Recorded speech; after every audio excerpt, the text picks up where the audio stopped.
Spiral, dial. Sci-fi with a soundscape.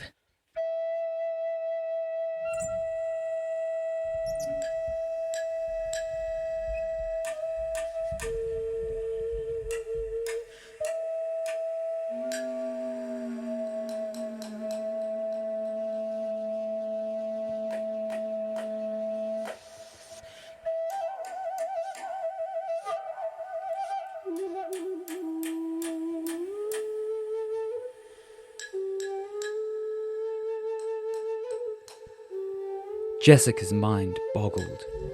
Who else could Emily possibly have been sleeping with?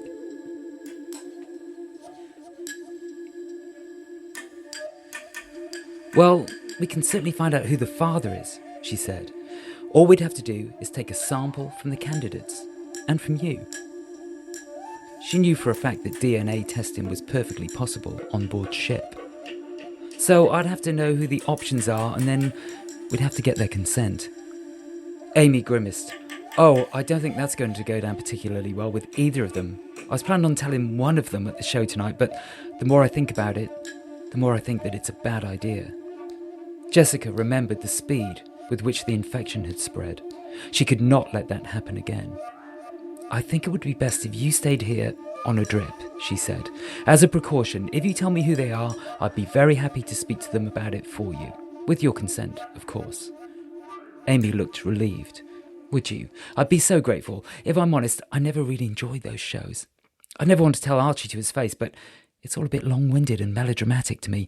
I'm more of an orchestral music person myself. Jessica nodded.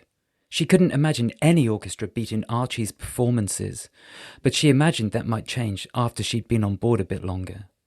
Sure, so who do I need to speak to? Look, you've got to understand, this isn't the sort of thing I usually do, but there was one concert a while ago that was quite enthralling. I can't describe it. I suppose I got carried away. Next thing I knew, I was backstage and things got out of hand. I'd always dreamt of having a threesome with two guys, so I thought, why not? The idea of using a condom didn't cross my mind. I didn't bring any anyway, and what with having the implant and all, and she looked down at the floor in embarrassment. There's no need to be embarrassed, Jessica said. These things happen. She felt secretly jealous. Despite the amount of sex which quite clearly went on board, she had had a remarkably dry spell. Saying that, at least she wasn't pregnant. She made a note to herself not to attend any more concerts. Getting carried away was something she didn't want to deal with right now. So, who would you like me to speak to? The two people are Archie, she paused, and Jessica could not hide her expression of disbelief. Wait a second, you had a threesome with Archie and Ant? She really couldn't imagine that happening. Oh yes, Amy said. It didn't end well though. Ant ended up storming off. I think he might have been jealous. You know how it goes with threesomes? Someone's always left out. Jessica nodded, as if she'd had any idea what happened in those circumstances. Archie, Ant and Amy. That really was an unlikely combination. She made her excuses, setting Amy up with a good book, an array of medical machines monitoring her every move.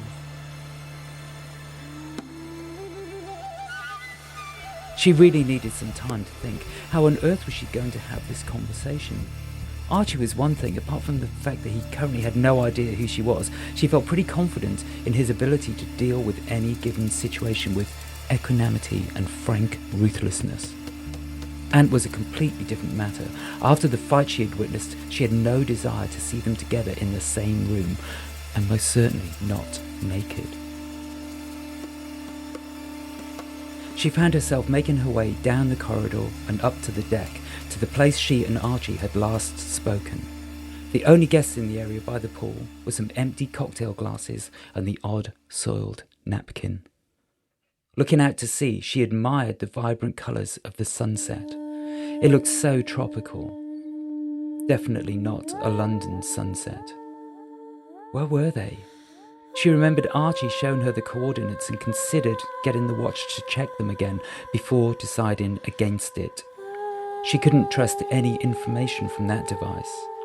No, if she was to find out where they were, she would have to do it by other means.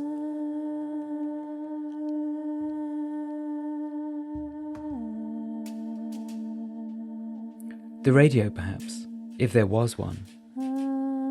There must be one, she realised. They would have to comply with maritime law. It was only a matter of finding it.